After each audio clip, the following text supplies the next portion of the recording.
नमस्कार। संस्कृत भाषा का एक शब्द है साहित्य, जिसका अर्थ है जो हित यानी कल्याण के साथ हो। अब साहित्य इसी शब्द सहित से बना है।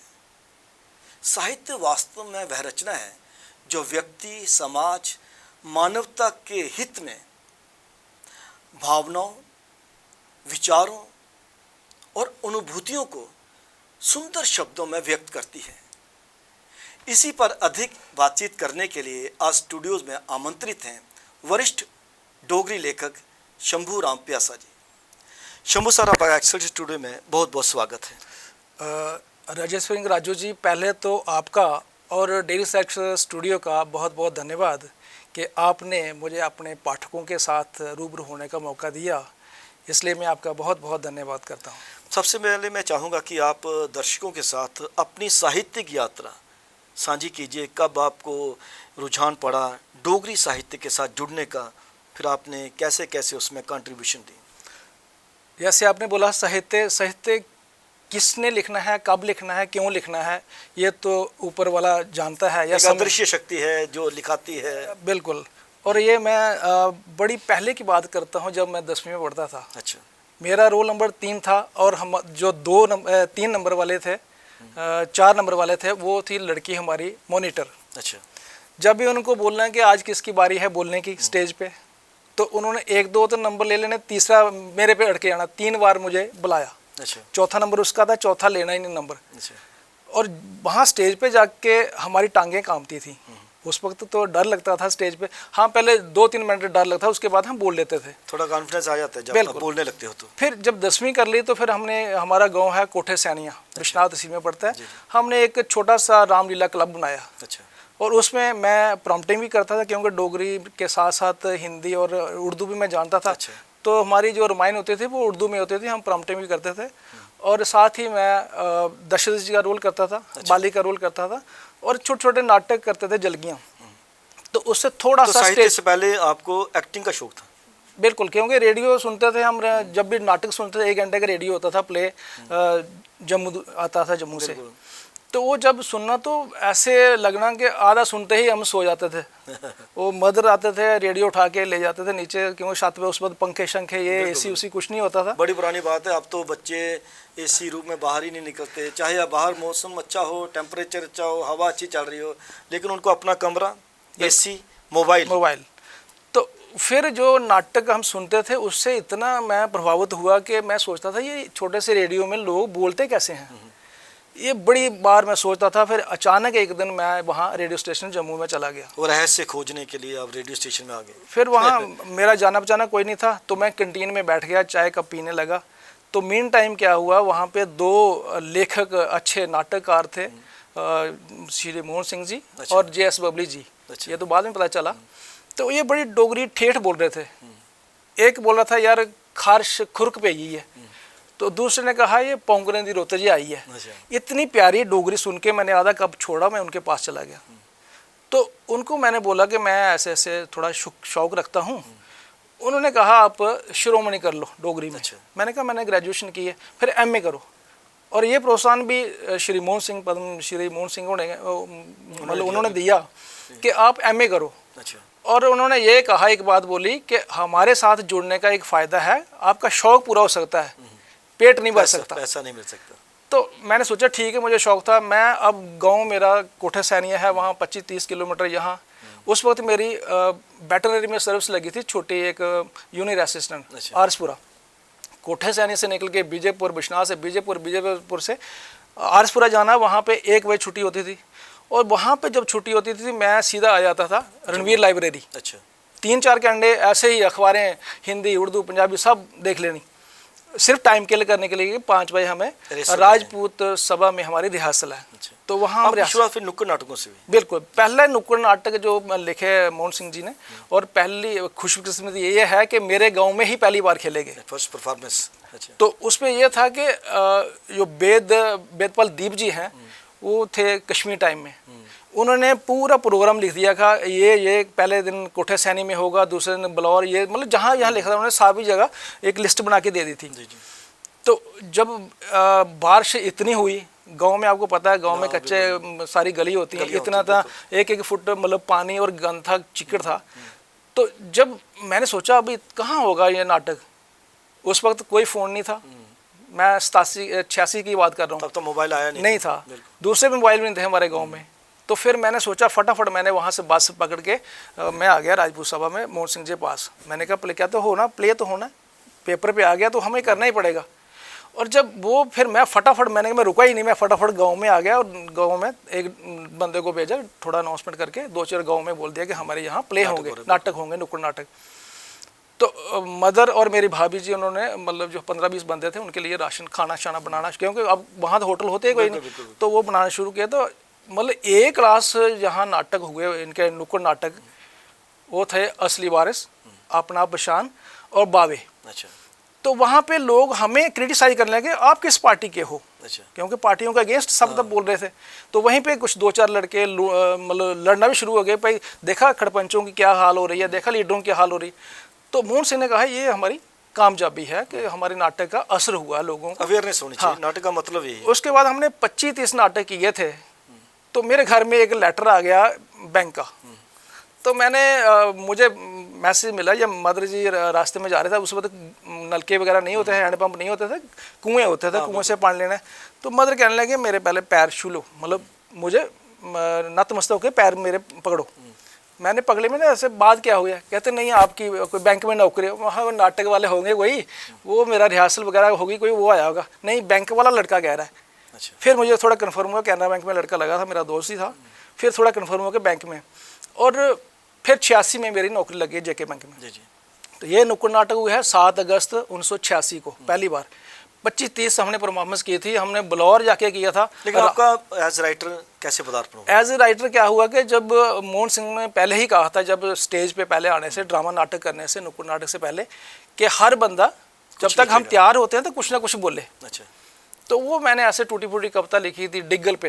अच्छा। काले काले बादल छाइए को पोया नेरा, मना च सोचने लगे सारे किन्या ओग सवेरा। तो वो जब लिखा तो फिर उसके बाद रोज कभी छोटी मोटी लिख लेनी, पॉकेट डायरी में लिख लेना थोड़ा सा। तो उधर थे हमारे सुरेंद्र सागर जी। अच्छा। कश्मीर टाइम में। तो इत्तेफाक से ही हम जा रहे थे जलंधर दूरदर्शन पे कविता पढ़ने के लिए। रास्ते में बाढ़ आ गई तो हम वहीं से वापस आ गए मुकेरियों से। अच्छा। और हमने सोचा था राइटर जो होते हैं, जो अखबार में होते हैं, वो तो वृद्ध होते हैं, बुजुर्ग होते हैं। जब कहता मैं लिखता हूँ, तो मैंने कहा, फिर उन्होंने एक बात बोली कि जितनी आपने कविता लाई हैं ये सारी मुझे दे दो, और जब भी कोई आपको ज़रूरत पड़े कविता कहानी।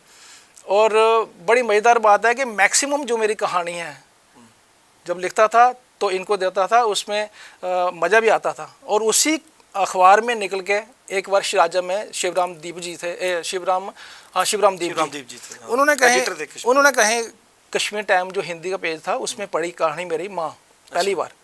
तो हमारे बैंक की लड़की थी कोई, उस पर वो विदेश जा रही थी, मैंने उसी के ऊपर थोड़ा सा ताना तो हिंट तो रहता है। जब भी आप कोई भी क्रिएटिव काम करते हो तो उसके पीछे थोड़ा सा बैकड्रॉप रहता है। अगर आप रियलिस्टिक हो, किसी रियलिटी वाली स्टोरी को पकड़ते हैं, फिर उसको आप विस्तार देते हैं, तो मुझे लगता है वो नब्ज़ भी पकड़ पाती है पाठकों की। हाँ, तो उस वक्त फिर उस लड़की जब विदेश जा रही थी, फिर मैंने सोचा यार पूरे अपने हिंदुस्तान को छोड़ के, रिश्ते नाते छोड़ के, दोस्त यार छोड़ के, अपने बैंक की नौकरी छोड़ के वो जा रही है।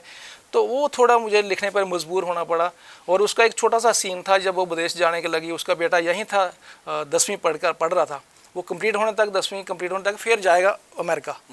तो वो सीन था रेलवे स्टेशन के पास जब वो होता, तो वहाँ पे जब कू की आवाज़ आती है रेल की, तो वो बच्चा उसको बोलता माँ मतलब मैं कब आऊँगा। तो वो मुझे थोड़ा अच्छा लगा और उन्होंने अखबार से निकाल के शिराजे पे छाप दिया शिवराम दीप जी ने। तो अब शुरुआत आपकी पब्लिकेशन की करें तो डोगरी टाइम्स, हाँ जी, जम्मू प्रभात, हाँ जी, फिर शिराजा, बिल्कुल। अभी तक कितनी किताबें आपकी प्रकाशित हुई हैं? मेरी 6 हो गई हैं। अच्छा। और 2 अभी किन किन विधाओं में? वो ये पहली किताब है ट्रिप ट्रिप अथरू, वो कहानी। अच्छा, ट्रिप ट्रिप अथरू। दूसरी भी कहानी है, वो तंदा रिश्ते दियाँ। अच्छा। तो तीसरी है फिर चेतन दी बुशकड़ी कविता पे। अच्छा। कविता गीत वगैरह। चौथी फिर आ गई है आशीर्वाद, छोटे छोटे नाटक हैं 5। अच्छा। और उसके बाद है एक न्याणे बड़े सियाने बाल साहित्य पे। हाँ। और अब मेरी जो किताब है वो है सुखादा सा यात्रा लेख। यात्रा लेख। हाँ। और दो आने आपने वाले। सभी विधाओं में फिर तो लिखा हुआ है, जैसे जी। कविता भी आपने लिखी, गीत भी लिखे, कहानी भी लिखी जी। और यात्रा लेख भी लिखी। हाँ जी, हाँ जी। आप क्या समझते हैं कि जम्मू में अगर आप डोगरी साहित्य में लिखते हैं, मतलब जी। डोगरी में लिखने की कोशिश करता है जो भी हाँ जी, हाँ जी। लेखक, उसको यहाँ पे कितना एक्सपोजर प्राप्त है? एक्सपोजर की बात की क्योंकि जाए मैं तो ये बात कहना चाहता हूँ कि क्षेत्रीय भाषाएं आमतौर पर कुछ बड़ी भाषाओं को छोड़ दिया जाए, जैसे बांग्ला है, मणिपुरी है, असमी है, या साउथ इंडियन की जितनी भी भाषाएं हैं, वहाँ पे आपको अपनी जेब से प्रकाशन नहीं करना होता, आपके पास पब्लिशर होते हैं या पब्लिश करते हैं, वही मार्केटिंग भी किया करते हैं और आपकी किताब की रेंज दूर तक जाती है। जम्मू में डोगरी को हालांकि सम्मान भी प्राप्त है और अनुसूची में 8वीं अनुसूची में भी बिल्कुल, शामिल हो बिल्कुल, गई, हाँ। लेकिन अभी तक हम लोगों को प्रकाशक नहीं मिल पाए। बिल्कुल, ये जो राइटर है वो खुद ही अपने लेवल पे ही छपवाता है अपनी किताबें, और पहले फिर भी होता था। मैं आपको एक बात बताता हूँ, 2002 में मैंने किताब निकाली थी ट्रिप ट्रिप अथरू, और किसी सज्जन ने मुझे सजेशन दी कि आप यहाँ डायरेक्टर एजुकेशन के पास जाएं। अच्छा। मैंने एक एप्लीकेशन दी और ये कॉपी दी, उन्होंने मुझे परमिशन कर दी, आप पूरे जम्मू प्रोविंस में 5-5 किताबें हर स्कूल को ये सर्टिफिकेट लगा के दे सकते हो, कॉलेजों में दे सकते हो। तो उस वक्त यकीन मानिए जो मेरा खर्चा हुआ था वो सारा निकल गया था, बिल्कुल। जितने लोकल स्कूल थे। और एक बात और बताऊं, जैसे मैं बैंक में सर्विस करता था, तो लोगों ने ये आश्चर्य करना, यार आप बैंक में होके लिख रहे हो। वो सहानुभूति भी थी कि फटाफट 5 किताबें ले लें। मैंने कहा पैसे जब मर्जी दे देना, कहते नहीं चेक ले जाओ।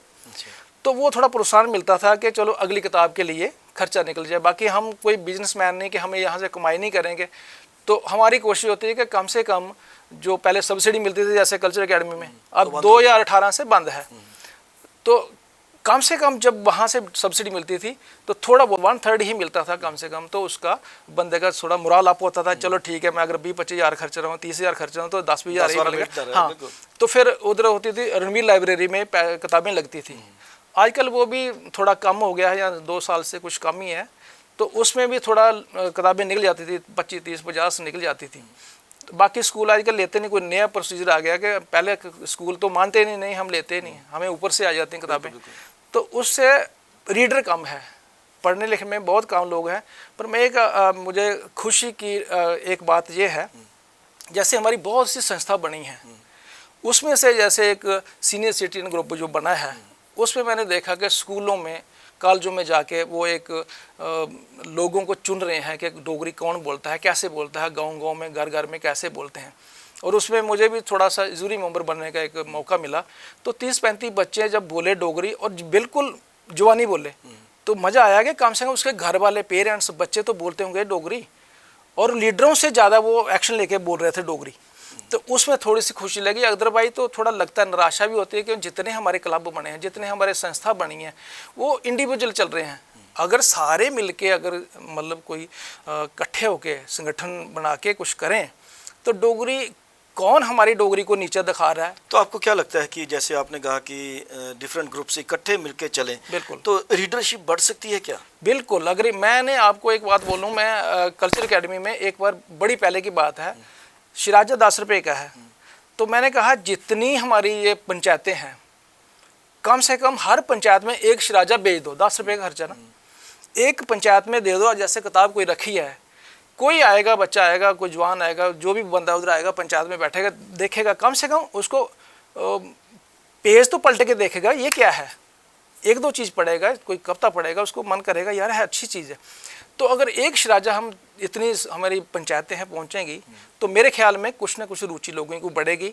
और जैसे हम सारी संस्थाएं हैं, हमारी भी कोशिश ये होनी कि घरों में भी बोलें, और अपने जहाँ पे आपका ऑफिस है, यहाँ एक मैं मज़ेदार बात बोल लूँ, मुझे अभी हाई कोर्ट में एक एंटी करप्शन का केस था, कुछ CBI का, तो मैं वहाँ गया, मुझे थोड़ी विटनेस देनी थी। मुझे इतनी खुशी हुई, जज, मैं नाम नहीं लेना चाहूँगा उनका, जज भी और वकील भी, दोनों मेरे मतलब नाम नोइंग हैं, पर नाम नहीं लेता, लेकिन दोनों ने जब डोगरी बोली और मैं पीछे बैठ के, मुझे बड़ी खुशी हो रही थी कि देखो जज साहब भी डोगरी बोल रहे हैं और वकील भी डोगरी बोल रहे हैं।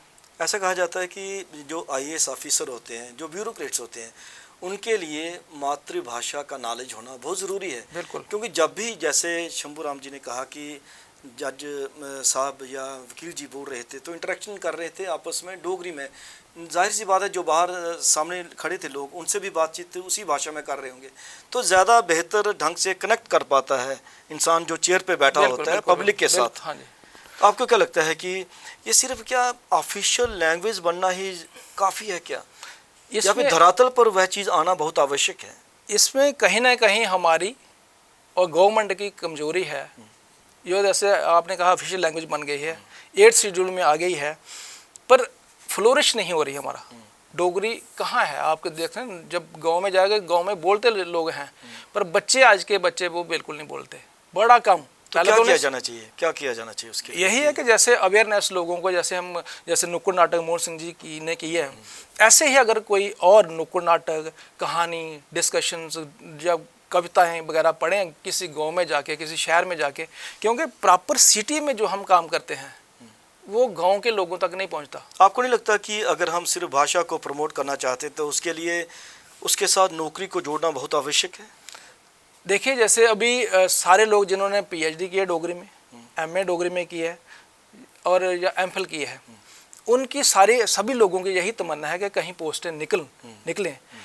जैसे अभी सभी कहते हैं कि हमारे प्राइमरी स्कूल में ये डोगरी होनी चाहिए, पहले से स्टार्ट कर न्यू एजुकेशन पॉलिसी में है भी, पर इम्प्लीमेंट नहीं हो रहा ना। अब कई लोग, मैं किसी स्कूल में गया था, एक जूरी मेंबर बन के गया था, वहाँ उन्होंने बोला कि हमारे पास किताबें नहीं हैं। किताबें हैं लेकिन लोग एफर्ट्स नहीं करते।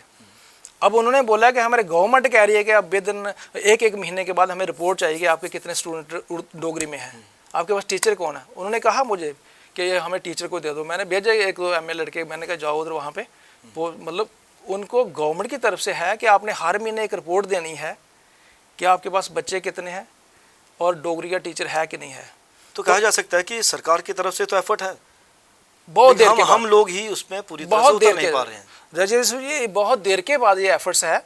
अभी देखो ना, स्कूलों में, प्राइवेट स्कूल की बात कर रहा हूँ, अच्छा, तो वो एक अपनी बात सर्टिफिकेट देने के लिए ठीक है हमारे पास है, अदरवाइज ये चीज़ें बहुत पहले होनी चाहिए। जैसे 8वें शेड्यूल में आया है, उसके बाद यहाँ गवर्नमेंट भाषा बढ़ने के लिए भी काफ़ी टाइम हो गया बने हुए, तो लेकिन है कहाँ पे? आप चले जाओ रेवेन्यू डिपार्टमेंट में चले जाओ, कोई आपको नहीं देगा, उसकी रसीद नहीं देगा, इसमें डोगरी भाषा नहीं देगा।